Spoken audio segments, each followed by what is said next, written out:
Hi students. Force between two long parallel current carrying conductors. So இப்போ வந்து ரெண்டு straight long parallel current carrying conductors எடுத்துட்டு அந்த ரெண்டு கண்டக்டரையும் எவ்வளோ டிஸ்டன்ஸில் செப்பரேட் பண்ணியிருப்போம் அப்படின்னா r டிஸ்டன்ஸில் செப்பரேட் பண்ணி வச்சுருப்போம். ஓகேங்களா? செப்பரேட் பண்ணிவிட்டு அதுக்கப்புறம் ஏங்கிற கண்டக்டர் வழியாக I1ங்கிற கரண்ட்டையும் பிங்கிற கண்டக்டர் வழியாக I2ங்கிற கரண்ட்டையும் ஃப்ளோ பண்ணுவோம். ஓகேங்களா?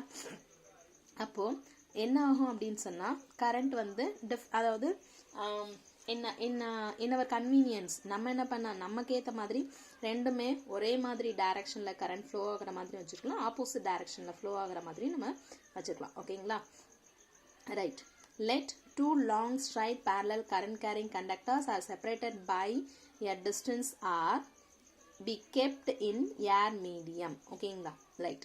Let I1 and I2 be the electric currents passing through the conductors A and B in same direction respectively.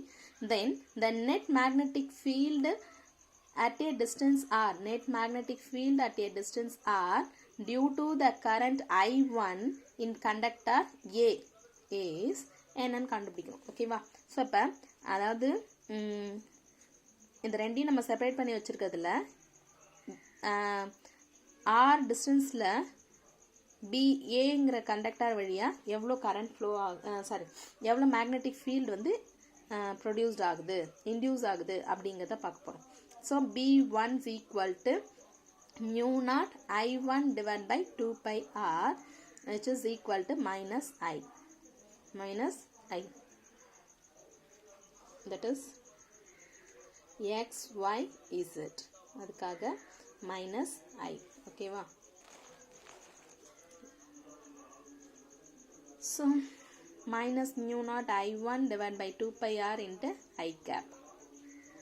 From thumb rule, the direction of magnetic field is perpendicular to the plane of the paper and inwards. Arrow into the paper, into the page. So இப்போ என்ன ஆகுதுன்னா இப்போ நமக்கு வந்து current வந்து இப்படி, so இந்த மாதிரி into the paper இந்த டைரக்ஷனில் போகிறதா எடுத்துக்கிறோம், இன்வர்ட்ஸில். ஓகே.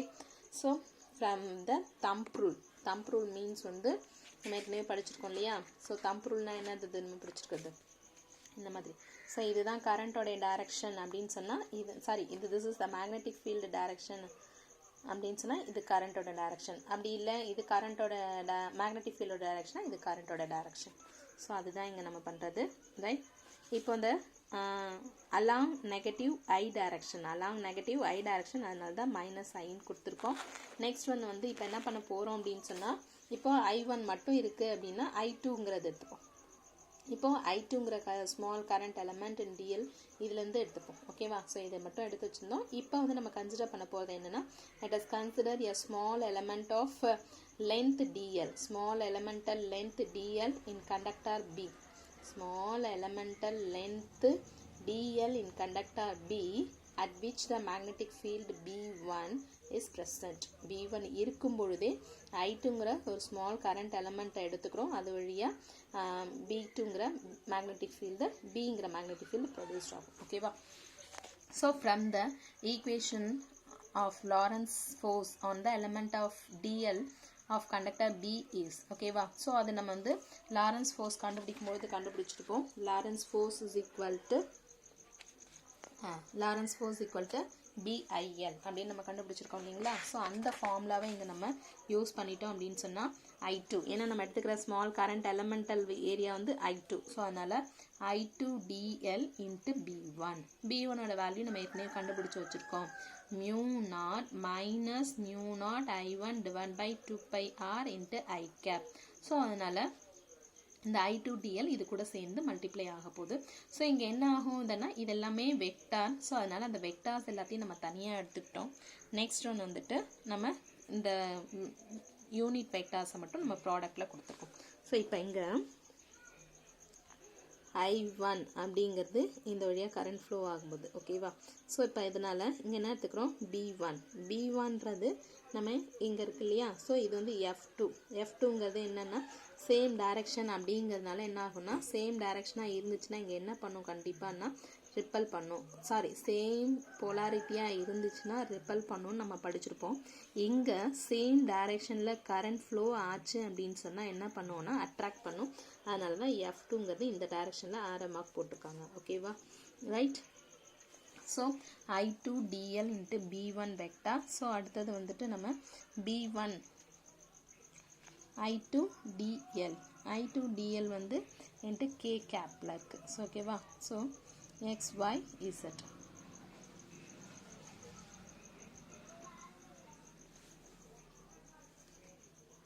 I2 ஓகேங்களா, I2ங்கிறதுனால K கேப் எடுத்துக்கிறோம். So minus I2 dl mu naught I1 divided by 2 pi r into K cap cross I cap. So Ki அப்படிங்கும்பொழுது J cap வரும். ஓகே, ஏன்னா நம்ம இது வந்து ப்ராப்பர்ட்டிஸ் ஆஃப் கிராஸ் ப்ராடக்டில் படிச்சிருப்போம், அதை நீங்கள் யூஸ் பண்ணிக்கிறோம். minus mu naught I1 I2 dl divided by 2 pi r J cap, 2 pi r J cap. Therefore, the force on dl of the wire B is directed towards the conductor A. So இப்போ என்ன ஆகும் அப்படின்னு சொன்னால் negative இருக்கிறதுனால கண்டிப்பாக இங்கே வந்து attraction நடக்கும். So the element of length dl in B is attracted towards the conductor A. Hence, the force per unit length B due to the current in the conductor is force per unit length F by L. F by L is equal to mu naught I1 I2 divided by 2 pi r into J cap. So இந்த dl அப்படிங்கிறத நம்ம இப்போ என்ன பண்ண போகிறோம், இது dfன்னு வச்சுக்கோங்க. So இதை ஜஸ்ட் நம்ம இன்டகிரேட் பண்ணுறோம் அப்படின்னு சொன்னால் என்ன ஆகும், இன்டகிரேஷன் பண்ணும்போது df வந்து fன்னு மாறிடும், dl வந்து lன்னு மாறிடும். So force per length f by lன்னு போது இங்கே l by l என்ன ஆகிடும், கேன்சல் ஆகிடும். ஸோ அதனால தான் mu naught I1 I2 divided by 2 pi r into J capன்னு நம்ம கொடுத்துருக்கோம். ஓகேங்களா. Similarly, the net magnetic induction due to current I2. So இப்போ I1னால என்ன கிடைக்கும் அப்படிங்கிறத இங்கே பார்த்தோம். சேம் இப்போ என்ன பண்ண போகிறோம், I1 எடுத்துகிட்டு I2 மட்டும் வச்சுருக்கோம்னு வச்சுருப்போம். இப்போ I2னால கிடைக்கக்கூடிய மேக்னெட்டிக் ஃபீல்டு என்னன்னு B1 மாதிரியே கண்டுபிடிப்போம். B2வை கண்டுபிடிச்சிட்டு அதுக்கு அடுத்தது B1 இங்கே இன்ட்ரடியூஸ் பண்ணுவோம். இன்ட்ரடியூஸ் கரண்ட் எலமெண்ட்டாக எடுத்துகிட்டு வரும்போது அப்போது அதனுடைய ஃபோர்ஸ் பர் யூனிட் லென்த் என்னன்னு கண்டுபிடிக்க வேண்டியதான். So, due to current I2 at a distance r in the elemental length dl of conductor A is B2 is equal to mu naught I2 divided by 2 pi r I cap. So, 2 pi r I cap. So, இங்கே வந்து B1க்கு இங்கே B2 வந்துட்டு so இதனுடைய இதுக்கு opposite XY Z அப்படின்னும் பொழுது இங்கே இது வந்து ஆப்போசிட்டுங்கிறதுனால நம்ம என்னென்னு எடுத்துக்கிறோம், இது பாசிட்டிவ் டைரக்ஷன்ங்கிறதுனால I capன்னு எடுத்துக்கிறோம். From the thumb rule, direction of magnetic field is perpendicular to the plane of the paper and outwards இருக்கும். So along positive I direction, So actually இது இப்போ நம்ம இப்போ சொல்லணும் அப்படின்னு சொன்னால் கரண்ட் வந்து எப்படி இருக்குது அப்படின்னு சொன்னால் இன்வர்ட்ஸ். ஸோ இன்வர்ட்ஸ் அப்படின்னும் பொழுது கரண்ட் வந்து இந்த டைரக்ஷனில் வருது. ஸோ இதை நம்ம 3Dயில் நம்ம எடுத்துகிட்டு போகிறோம் அப்படின்னு சொன்னால் 3Dன்னும் போது இந்த எக்ஸ் வந்து இங்கே வராது, இந்த எக்ஸ் வந்து இப்படி இருக்கும், எது இந்த பெண்ணு மாதிரி இருக்கும். அப்போ அந்த பெண்ணு மாதிரினா இப்படி போகிறதுனால இது இன்வர்ட் அப்படிங்கிறதுனால நம்ம மைனஸ் I கேப்னு எடுத்துக்கிறோம். நெக்ஸ்ட் ஒன்று வந்து அவுட்வேர்டு, நம்ம நெக்ஸ்ட் பார்க்கறது அவுட்வேர்ட். ஸோ இப்படி வருதுங்கிறதுனால அதை நம்ம வந்து அவுட்வேர்டு அப்படின்னு எடுத்துக்கிறோம். ஸோ அதனால் அது பாசிட்டிவ் I கேப்னு நம்ம போடுறோம். ஓகேங்களா, right. From the thumb rule, direction of magnetic field is perpendicular to the plane of the paper and outwards. So along positive I direction. Hence the magnetic force acting on the element dl of the conductor A is. So இங்கே கண்டுபிடிச்ச மாதிரி இங்கேயும் கண்டுபிடிச்சோம் அப்படின்னா df is equal to I1 dl cross B2 vector equal to I1 dl B2ஓட value அங்கே கொண்டு வந்து சப்ஸ்டியூட் பண்ண போகிறோம். ஸோ அது வந்து B2ங்கிறது எந்த டைரக்ஷனில் போகுது அப்படின்னா Y டைரக்ஷனில் போகுது, சார் தட் மீன்ஸ் Z டைரக்ஷனில் போகுது பாருங்கள் B1. ஸோ அதனால் B2வும் அதே மாதிரி Z டைரக்ஷனில் போகும். ஸோ Kன்றது நம்ம எடுத்துக்கிறோம். So I1 dl mu naught I2 divided by 2 pi r K cap cross I cap. So K cross I cap அப்படிங்கிறது J vector. So therefore the force on dl of, so முன்னாடி சொன்னது தான் same answer வரப்போகுது. So therefore force on a dl of conductor A is directed towards the conductor B. So the length dl is attracted towards the conductor as shown in a figure.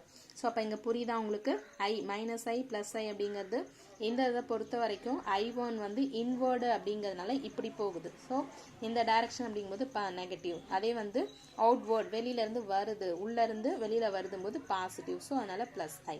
ஓகேவா, right. இப்போ F1 F2 ரெண்டுமே கண்டுபிடிச்சோம். That means force per unit length I1னால என்ன கிடைக்கும், I2னால என்ன கிடைக்கும், ரெண்டுமே நம்ம கண்டுபிடிச்சிட்டோம்.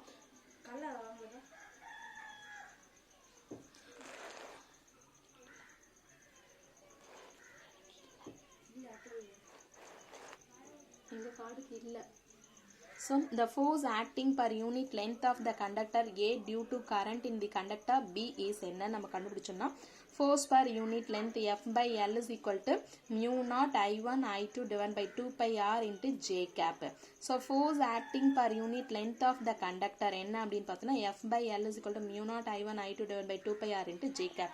So ரெண்டுத்துக்குமே ஃபார்முலா பார்த்தீங்க அப்படின்னு சொன்னால் ரெண்டுக்குமே F by L is equal to mu naught I1 I2 divided by 2 pi R into J cap தான் ரெண்டுத்துக்குமே ஓகேங்களா. Thus the force between two parallel current carrying conductors is attractive if they carry current in the same directions. So ரெண்டுமே வந்து எப்படி இருக்குன்னா பேரலாக இருக்குது. பேரலாக இருக்கிறது மட்டும் இல்லாமல் கரண்ட் வந்து கரண்ட் கேரிங் கண்டக்டர்ஸ் ரெண்டுமே சேம் டைரக்ஷனில் போச்சு அப்படின்னு சொன்னால் இப்போ வந்து அது ரெண்டு கண்டக்டருக்கும் நடுவில் இருக்கிறது எப்படி இருக்கும்னா அட்ராக்டிவாக இருக்கும். சப்போஸ் அந்த ரெண்டு பேரலல் கண்டக்டர்ஸும் வந்து ஆப்போசிட் டைரக்ஷனில் கரண்ட் போச்சு அப்படின்னு சொன்னால் the force between two parallel conductors current carrying conductors is ரிப்பல்சிவாக இருக்கும் ஓகேங்களா. ஸோ சேம் டைரக்ஷனாக இருந்துச்சுன்னா அட்ராக்ஷன், ஆப்போசிட் டைரக்ஷனாக இருந்தால் ரிப்பல்சிவ். ஓகே, ஸோ இப்போ இதில் இருந்துட்டு நம்ம வந்து என்ன பண்ண போகிறோம் அப்படின்னு சொன்னால் 1 ஆம்பியர் அப்படிங்கிறத நம்ம டிஃபைன் பண்ண போகிறோம். 1 ஆம்பியர் அப்படிங்கிறத எப்படி டிஃபைன் பண்ணலாம் அப்படின்னா R is equal to 1 மீட்டராக இருக்கணும். J1 is equal to J2 is equal to 1 ஆம்பியராக இருந்துச்சுன்னா ஃபோர்ஸ் பர் யூனிட் லென்த் இதனுடைய ஃபார்முலா என்னவாயிடும், இதுவும் 1 ஆகிடும், இதுவும் 1 ஆகிடும், இதுவும் 1 ஆகிடும். இந்த 2 பை என்ன ஆகும் அப்படின்னு சொன்னால் மியூ நாட்டோட வேல்யூ வந்து என்னென்னா 4 pi into 10 power minus 7 divided by 2 pi ஓகேங்களா. ஸோ இப்போ இந்த மியூ நாட்டோட வேல்யூ சப்ஸ்டியூட் பண்ணாச்சு, 2 pi சப்ஸ்டியூட் பண்ணிட்டோம், பை கேன்சல் ஆகிடும், 2 2s are 4. So F by Lோட வேல்யூ என்ன ஆகும் 2 into 10 power minus 7. இந்த Lலும் என்ன ஆகிடும் 1 மீட்டர்னு ஆகும். ஸோ இதெல்லாம் இருந்துச்சுன்னா 2 into 10 power minus 7 நியூட்டன் அப்படின்ற வேல்யூ கிடச்சுன்னா அதுதான் 1 ஆம்பியராக மாறிடும் ஓகேங்களா. So definition of ampere. 1 ampere is defined as that constant current. Constant current means I1 I2 ரெண்டுமே எப்படி இருக்க போகுது same, which when passed through each of the two infinitely long parallel straight conductors kept side by side parallelly at a distance of 1 meter. Rங்கிறது 1 meter. In air or vacuum causes each conductor to experiences a force of 2 into 10 power minus 7 Newton per meter length of the conductor.